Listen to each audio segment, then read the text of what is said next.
Hello मित्रों, आज अपनी समक्ष बीजो एक नवो टॉपिक लईने आव्यो छुं। पॉजिटिव थिंकिंग अने नेगेटिव थिंकिंग विषे આપણે અગાઉ એક ટોપિકમાં વાત કરેલી કે our life is what our thought make it. આપણા વિચારોથી આપણું જીવન બને છે. હવે એ વાતની આપણે ખબર પડી કે વિચારનું કેટલું મહત્વ અને પ્રભુત્વ છે આપણા જીવનમાં. પણ પ્રશ્ન એ છે કે વિચાર બે ટાઈપના હોય છે આપણા જીવનમાં આવે છે. એક છે નેગેટિવ વિચાર અને એક છે પોઝિટિવ વિચાર. મતલબ એક હકારાત્મક વિચાર અને એક નકારાત્મક વિચાર. હવે ઘણા જે લોકો છે એવું કહે છે કે હકારાત્મક વિચાર આપણે કરીએ તો આપણા જીવનમાં હકારાત્મક પરિણામ આવે, મતલબ સારું પરિણામ આવે. હવે આપણે અગાઉ પણ વાત કરી કે માણસના જીવનમાં એક દિવસમાં કમસે કમ 60,000 વિચાર આવે છે, જેમાંથી અમુક વિચાર નેગેટિવ હોય છે, અમુક વિચાર પોઝિટિવ હોય છે. તો આપણે બધાને ખબર છે અને બધા આપણે જાણીએ છીએ કે પોઝિટિવ વિચારવું આપણા માટે સારું છે. પણ પ્રશ્ન એ છે કે પોઝિટિવ વિચારવું કેમ? આપણે આટલા બધા આપણા થોટ્સ છે પર ડે, જે 60,000 થોટ જે પર ડે આપણે આવે છે, તો એમાંથી કેવી રીતે નેગેટિવ વિચારનું કંટ્રોલ કરવું અને કેવી રીતે એ નેગેટિવ વિચારમાંથી આપણે પોઝિટિવ વિચારવું, ખાસ એના વિશે આજે આપણે વાત કરવાની છે. થોડો નવીન ટોપિક પણ કહી શકાય કે આપણે પોઝિટિવ વિચારતા થવા માટેનો આ ટોપિક છે. પોઝિટિવ વિચારવું કેમ, એના વિશે વાત કરવાની છે. અને પોઝિટિવ વિચારવાથી જીવનમાં ઘણા ફાયદા થાય છે, એ વસ્તુ પણ ફાઇનલ છે. હવે એક વાતથી હું તમને મારા ટોપિકની શરૂઆત કરું કે એક વખત એક ટ્રેનમાં 3 જુવાનિયા અને એક એની સાથે બાપા સફર કરતા કરતા જતા હતા. હવે એ જે 3 જુવાનિયા હતા એ એન્જિનિયરિંગના સ્ટુડન્ટ હતા અને જે બાપા હતા, જે વૃદ્ધ, એ એમની સાથે હતા. એટલે મતલબ એક ડબ્બામાં સફર કરતા હતા, સાથે હતા. હવે થયું એવું કે બંને વચ્ચે વાત ચાલુ હતી અને ત્યારે બાપાએ કીધું, ચાલો છોકરાઓ આપણે ટાઈમ પાસ કરવા કંઈક વાતું-ચીતું કરીએ. તો એમાંથી બાપાએ એ વાત કરી કે ચાલો છોકરાઓ, હું તમને કંઈક સવાલ કરું, તમે આટલા બધા ભણેલ ગણેલ છો તો મારા સવાલના જવાબ આપો, હું તો અભણ બાપા છું કે.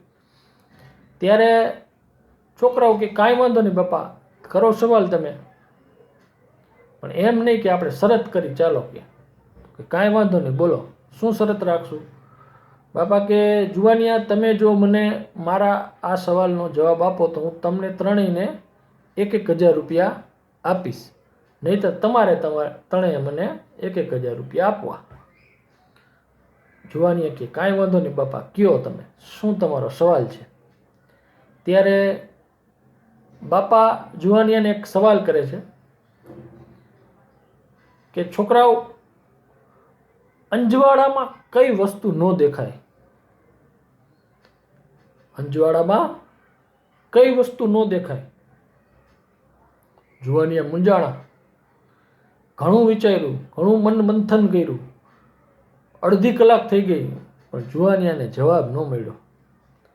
ત્યારે જુવાનિયા બાપાને કહે છે કે બાપા, તમે જ કહી દો હવે કે અંજવાળામાં શું ન દેખાય. ત્યારે એ કોઠા સૂઝવાળા બાપા, જેને આપણે કહીએ ને કે ભણ્યા કરતાં ગણ્યા વધુ હોય, એવા બાપાએ જવાબ આપે છે અને બહુ જ સરસ જવાબ આપે છે અને કહે છે કે છોકરાઓ, અંજવાળામાં અંધારું ન દેખાય. તો આ વાતમાંથી આપણે એ શીખવાનું છે કે તમારા જીવનની અંદર જો અંજવાળું કરશો પોઝિટિવ વિચારરૂપી તો ઓટોમેટિક નેગેટિવ વિચારરૂપી જે અંધારું છે એ દૂર થઈ જશે. નેગેટિવ વિચારને દૂર કરવા માટે એક જ એવી પદ્ધતિ છે કે જેમાં તમે નેગેટિવ વિચારમાંથી પોઝિટિવ થઈ શકો. એવી એક જ પદ્ધતિ કે તમારે નેગેટિવ વિચારની જગ્યાએ પોઝિટિવ વિચારવાની ચાલુ કરવું પડશે. જો તમે નેગેટિવ, જેમ અંધારું દૂર કરવા માટે અંજવાળું કરવું અનિવાર્ય છે, જરૂરી છે, તેવી જ રીતે તમારા નેગેટિવ વિચારને દૂર કરવા માટે તમારે હકારાત્મક પોઝિટિવ વિચારવું જ પડશે.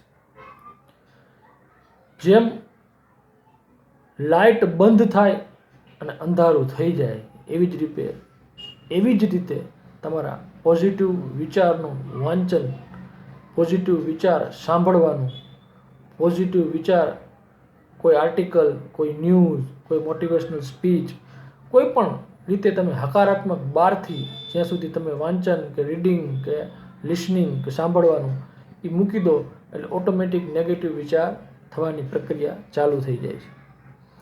જેમ સૂરજ જાય અને અંધારું થાય તેવી જ રીતે તમારા જીવનમાં પોઝિટિવ વાંચન, પોઝિટિવ રીડિંગ કે પોઝિટિવ સાંભળવાનું કે જોવાનું, કોઈ પણ વસ્તુ જ્યારે તમે બંધ કરો ત્યારે નેગેટિવ એના મેળે ઓટોમેટિક થઈ જાઓ છો.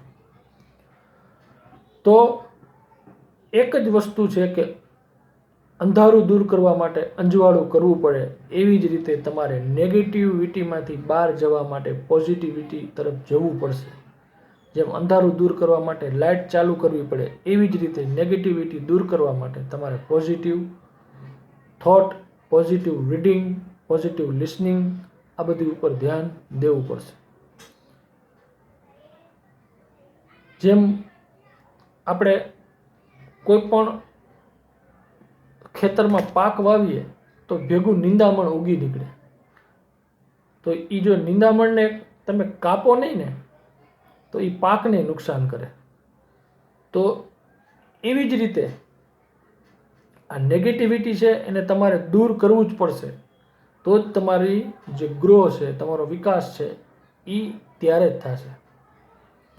આજે આપણે જોઈ કે માણસો જીવનમાં પોતાને સારો દેખાવા માટે, શારીરિક સારો દેખાવા માટે, શરીર માટે, મનોરંજન માટે, દેખાદેખી માટે કેટલા બધા મહેનત કરે, કેટલો સમય બગાડે, કેટલા પૈસા બગાડે, પણ ક્યારે એને એ વિચાર્યું કે મારે મારા વિચારને સારું કરવા માટે શું કરવું છે? આજે ટીવીની અંદર ઘણી ચેનલો આવે છે, તમને બધાને ખબર છે. જેમાં અમુક ચેનલ એવી છે જે સ્પોર્ટની છે, અમુક ચેનલ મ્યુઝિકની છે, અમુક ચેનલ ન્યૂઝની છે. તો આ દરેક ચેનલો તમે જુઓ તો ન્યૂઝ જુઓ તો તમે જુઓ તો એમાં ન્યૂઝમાં મેજોરિટી નેગેટિવ ન્યૂઝ આવતા હોય. તો આજે કોઈ એવી મોટિવેટ કરી શકે, મોટિવેશન આપી શકે એવી કોઈ ચેનલ આવતી નથી, અને આવતી હોય તો આપણે જોતા નથી. જ્યારે જીવનમાં સફળ થવા માટે મોટિવેટ થવું અત્યંત જરૂરી વસ્તુ છે. જ્યાં સુધી તમારા અંદર પોઝિટિવિટી નહીં આવે ત્યાં લગી નેગેટિવિટી દૂર નથી થવાની, અને જ્યાં લગી નેગેટિવિટી તમારી સાથે હશે ત્યાં લગી તમને સફળતામાં રૂકાવટ પેદા કરશે. તો નેગેટિવિટી દૂર કરવા માટે તમારે મોટિવેટ થવું જરૂરી છે. જો તમને મોટિવેશન નહીં મળે તો તમે ઓટોમેટિક નેગેટિવ થઈ જશો. તો આપણે ખાલી એજ્યુકેશન લઈ તમે કોઈ એજ્યુકેટેડ થઈ ગયા, પણ જો તમારા વિચાર સારા નહીં હોય તો તમને સફળતા ક્યારેય નહીં મળે. તમે જોયું હશે ઘણા બધા એજ્યુકેટેડ પર્સન જીવનમાં સફળ નથી હોતા, અને જ્યારે અમુક એવા માણસો જે સાવ ઓછું ભણેલા હોય પણ એ કોઈ મોટી કંપનીના ડિરેક્ટર હોય છે અને ઘણા બધા સફળ હોય છે, ઘણા બધા આગળ પડતા હોય છે. તો એની પાછળનું રીઝન શું છે? એ કોઈ માસ્ટર ડિગ્રી કે કોઈ અલગ જગ્યાએ જઈને નવો કોઈ કોર્સ નથી કરતા, પણ અંદરથી જ એ લોકો એટલા પોઝિટિવ હોય છે. એટલા માટે એ નકારાત્મક વિચાર જ્યારે આવે ત્યારે એની સામે પોઝિટિવ વિચારવાનું સ્ટાર્ટ કરે છે. તો જીવનમાં પોઝિટિવ રહેવું એ ખાસ જરૂરી છે.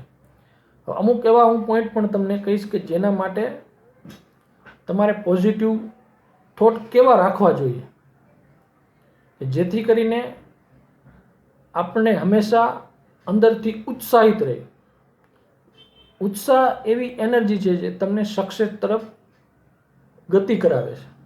જેમ ગાડીની અંદર પેટ્રોલ ન હોય તો ગાડી ચાલી ન શકે, એવી જ રીતે માણસને આગળ વધવા માટે ઉત્સાહ જરૂરી છે. અને એ જ ઉત્સાહ ક્યારે આવે? જ્યારે તમે પોઝિટિવ હો તો. ઉત્સાહ વિના તમે ક્યારે કોઈ આગળ વધી શકતા નથી. તમારા જીવનમાં ઉત્સાહ જરૂરી છે. ઉત્સાહ એક એનર્જી છે જે તમને આગળ તરફ લઈ જાય છે. જ્યારે એ ઉત્સાહ તમારામાં ત્યારે જ આવે જ્યારે તમારી અંદર પોઝિટિવ વિચારો ભરેલા હોય. થોડા ઘણા હું તમને વિચાર જણાવું જેથી તમને આઈડિયા આવે. બાકી તો ઘણું બધું પોઝિટિવ વાંચવાના ઘણા વિચારો છે, ઘણી બુકો છે. આપણે એટલી બધી વાત કરી તો ઘણો સમય વયો જાય, પણ થોડા ઘણા હું 2-3 પોઈન્ટ તમને સમજાવું કે કઈ રીતનું પોઝિટિવ વાંચવું અને કેવી રીતે પોઝિટિવ થવું. ફોર એક્ઝામ્પલ, એક વાક્ય છે કે असफलता हमारी शिक्षक होनी चाहिए, हमारा अंत करने वाली नहीं. यह एक अस्थाई चक्कर है, गतिरोध नहीं है. असफलता जो है वो हमारी शिक्षक होनी चाहिए, हमारा अंत करने वाला नहीं. મતલબ કોઈ જગ્યાએ તમે અસફળ જાઓ તો તમારે એવું નથી માનવું કે આ મારો અંત છે. असफलता हमारी शिक्षक होनी चाहिए, हमारा अंत करने वाली नहीं. यह एक अस्थाई चक्कर है, गतिरोध नहीं है. मतलब કે આ જે સફળતા અને અસફળતા એ કોઈ સ્થાયી ચક્કર નથી, અસ્થાયી ચક્કર છે. આજે તમે નિષ્ફળ છો તો કાલે તમે સફળ હશો. તો એને તમે એમ માનીને બેઠા રહ્યો કે હું હવે નિષ્ફળ જ ગયો તો ક્યારેય તમે સફળ જશો નહીં. મતલબ પ્રયત્ન ચાલુ રાખવાના છે. એ અસફળતામાંથી કંઈક શીખવાનું છે. તો આ એક આપણે કહીએ ને કે શું વાક્ય થયો, એક પોઝિટિવ થોટ જે આપણે પહેલાં ભણતા સ્કૂલમાં ત્યારે આપણને બોર્ડ ઉપર શું વાક્ય લખાવતા. એનું કારણ આ જ હતું કે તમે સારા વિચારથી શરૂઆત કરો. બીજું वाक्य के एक निराशावादी को हर अवसर में कठिनाई दिखाई देती है और एक आशावादी को हर कठिनाई में अवसर दिखाई देता है. એટલે એક જો નિરાશાવાદી માણસ હોય એને તમે ગમે એવી તક આપો તો એ તકમાં એમ જ કહે કે આ કામ મારાથી નહીં થાય તો. मतलब एक निराशावादी को हर अवसर में कठिनाई दिखाई देती है. कोई पण अवसर आवे, तक आवे तो एमां कठिनाई मतलब एमांथी कांईक नेगेटिविटी जोवे ना माराथी नहीं थाय तो हूँ आमां फेल जाईश तो. જ્યારે એક आशावादी को हर कठिनाई में अवसर दिखाई देता है. कांई पण कठिनाई होय तो आशावादी व्यक्ति होय एमांथी पोतानो रस्तो काढी લે છે કે ભાઈ આજે આ કામ નથી મળતું તો આ કામ તો મળે છે, આ કામ ન મળે તો આ કામ તો મળે છે. મીન્સ કે કોઈ પણ કઠિનાઈ હોય તો એમાંથી અવસર કાઢી લે છે, એનો સમયનો સદુપયોગ કરી લે છે. ત્રીજો पॉइंट कि सीढ़ियाँ उनके लिए होती है जिनको सिर्फ छत पे चढ़ना है, आसमान पे हो जिनकी नज़र उन्हें तो रास्ता खुद ही बनाना पड़ता है. मतलब આજે આપણે બધાય આવો ધોખો કરતા હોય કે યાર મને કાંઈ ટેકો ન મળ્યો, મારા મા બાપ તરફથી મને કાંઈ પ્રોત્સાહન ન મળ્યું, મારે આગળ તો વધવું હતું પણ મારે પાસે પૈસા નહોતા, મારી પાસે એજ્યુકેશન નહોતું, મારી પાસે સારા મિત્રો નહોતા. આવા ઘણા બધા બાના કાઢે અને ટેકો લેવાની ટ્રાય કરે કે મને આને ટેકો આપ્યો હોત તો સારું હતું, મારા ફાધરે મને ટેકો કર્યો હોત તો સારું હતું, મારા સાસુ સસરાએ મને ટેકો કર્યો હોત તો સારું હતું. મતલબ કોકના રેફરન્સ ઉપર આગળ વધવાના, ટેકાના સહારે આગળ વધવાનું વિચારતા હોય. એના માટે આ વાક્ય છે કે सीढ़ियाँ उनके लिए होती है जिनको सिर्फ छत पे चढ़ना है, आसमान पे हो जिनकी नज़र उन्हें तो रास्ता खुद ही बनाना है. मतलब જેને આગળ વધવું છે એને કોઈને ટેકાની જરૂર નથી, એને તો એનો રસ્તો એને પોતે જ કાઢવાનો છે. એટલે અમુક માણસો જે ધોખો કરતા હોય છે ને કે મને આને ટેકો ન આપ્યો, મને આ હું ભણ્યો નહોતો, હું ગરીબ પરિવારમાં જન્મ્યો હતો. કોઈ પણ જે સફળ માણસ હશે એ વગર ટેકે જ આગળ આવ્યો છે. કોઈ પણનું તમે એક્ઝામ્પલ લઈ લો, આજે અબ્રાહમ લિંકનનું લઈ લ્યો, જે અમેરિકાના રાષ્ટ્રપતિ થઈ ગયા, સાવ ગરીબ પરિવારમાંથી, સાવ એટલે સાવ, જેને અને ઘણી વખત નિષ્ફળતાઓનો સામનો કર્યો, એને ઘણી ચૂંટણીઓ લડ્યા, હાર્યા, એની પત્ની ગાંડી થઈ ગઈ, છતાં એ એટલા બધા મતલબ હતાશ થઈ ગયા કે સુસાઇડ લગી પહોંચી ગયા, છતાંય એ પોતે પોતાના રીતે સીડી બનાવતા ગયા અને આગળ વધતા ગયા, અને છેલ્લે ઘણી ચૂંટણી હાર્યા પછી પણ છેલ્લે એ અબ્રાહમ લિંકન પોતે એ અમેરિકાના રાષ્ટ્રપતિ બને છે. તો એને એનો રસ્તો એની રીતે ગોઈતો. તો એવા ઘણા ઉદાહરણ છે. આપણે એ ઉદાહરણને બાયોગ્રાફી લેવા બેસી તો ઘણું બધું છે, પણ કહેવાનો મતલબ એટલો છે, મીન્સ કહેવાનું એટલું જ છે कि सीढ़ियाँ उनके लिए होती है जिनको सिर्फ छत पे चढ़ना है, आसमान पर जिनकी नज़र उन्हें तो रास्ता खुद ही बनाना है. मतलब આપણે આપણો રાસ્તો, આપણો મંજિલ સુધી પહોંચવાનો રસ્તો જે છે એ આપણે જ બનાવવાનો છે. કોઈ આપણને ટેકો આપે કે ન આપે, કોઈ આપણને હેલ્પ કરે કે ન કરે, આપણે આપણી રીતે આપણો રસ્તો બનાવીને આગળ વધવાનું, કોઈની રાહ જોવાની નથી. કોઈ હેલ્પ કરતું હોય તો કંઈ ના નથી પાડવાનું કહેતો હું, પણ એની રાહ નથી જોવાની થતી. આપણે આપણી રીતે આપણી પાસે જે કાંઈ હોય એને એ વસ્તુને લઈને આગળ વધવાનું છે. તો આ મેં તમને 2-3 જે પોઝિટિવ થોટ વિચાર હતા એ મેં તમારી સમક્ષ રજૂ કર્યા. હવે મુદ્દાની વાત એ છે કે પોઝિટિવ રહેવું કેમ, હકારાત્મક રહેવું કેવી રીતે. એના માટે એક ટ્રીક છે કે નેગેટિવ આપણે થઈ જતા હોય છે, એમાંથી આપણે પોઝિટિવ રહેવું કેમ. હવે મેં તમને અગાઉ એ વાત કરી કે જીવનમાં આપણે દિવસ દરમિયાન એક દિવસમાં 60,000 વિચાર આવે. હવે જો એક વિચાર ઉપર આપણે કાબુ મેળવવા જાય તો ગાંડા થઈ જાય, બરાબર. એ વસ્તુ શક્ય નથી. તો આપણે કરવાનું શું, વાત એ છે કે આપણે કરવું શું, આ પોઝિટિવ રહેવા માટે કરવું શું. તો જે વિચાર છે ને એ તમને તમારી લાગણીના એકોર્ડિંગ આવે છે. મતલબ તમારી લાગણી કેવી છે એને અનુરૂપ તમારા વિચાર આવે છે. તો તમારે તમારી જે લાગણી, ઇમોશન છે એના ઉપર કંટ્રોલ કરવાનો છે, અને એ લાગણી ઉપર તમે જો કંટ્રોલ કરશો તો ઓટોમેટિક તમારા વિચાર ઉપર કંટ્રોલ થઈ જશે. હવે લાગણીનો પણ 2 પ્રકાર છે. એક છે હકારાત્મક લાગણીઓ અને એક છે નકારાત્મક લાગણીઓ. તો આપણે હકારાત્મક લાગણીઓ કેને કહેશું, તો એમાં વિસ્તૃતથી ઘણી બધી બુકોમાં કીધું છે. Think and grow rich book છે, એમાં કીધું છે. જે પાવર ઓફ સબકોન્શિયસ માઇન્ડ, જે ડૉક્ટર જોસેફ મર્ફી છે એમાં કીધું છે. પછી એક ડૉક્ટર જીતેન્દ્ર અઢિયાનું એક પુસ્તક છે પ્રેરણાનું ઝરણું, એમાં પણ કીધું છે કે માણસની જો લાગણી ઉપર કંટ્રોલ થાય તો એના વિચારો ઉપર કંટ્રોલ થઈ જાય. અને લાગણીઓ પણ 2 પ્રકારની છે, એક પોઝિટિવ અને એક નેગેટિવ. એટલે હકારાત્મક લાગણીઓ અને એક છે નકારાત્મક લાગણીઓ. હકારાત્મક લાગણીઓની વાત કરું હું તો એક તો તમારી અંદર શું હોવું જોઈએ હકારાત્મક લાગણીમાં, તો એક તો દયા, કરુણા, ક્ષમા, વિશ્વાસ, ઉદારતા, પ્રેમ, આ બધી હકારાત્મક લાગણીઓ છે. નકારાત્મક લાગણીઓ કહું, નકારાત્મક જો લાગણીઓ છે એ કઈ કઈ છે, તો એક ભય, ક્રોધ, ઘૃણા, વેરવૃત્તિ, ચિંતા, ઈર્ષા, શંકા, સ્વાર્થ, આ બધી નકારાત્મક લાગણીઓ છે. હવે હું તમને સમજાવું કેમ તમારા વિચાર પોઝિટિવ અને નેગેટિવ થાય છે. ફોર એક્ઝામ્પલ, નકારાત્મક જો લાગણીઓ છે એમાં શું આવ્યું, તો કે ચિંતા.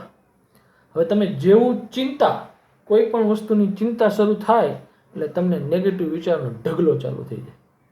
અને વિચારોની જે પ્રક્રિયા છે એ મનોવૈજ્ઞાનિકે એમ કીધું છે કે એ એક પ્રકારની 1માંથી 10 વિચાર જન્મે, 10માંથી 100 વિચાર જન્મે. મતલબ એ વિચારોના તમે ચક્રવ્યૂહમાં ફસાતા જ જાઓ. તમે એક નેગેટિવ વિચાર કરો, એના 10 આવે, 10ના 100 થાય, 100ના 1000 થાય.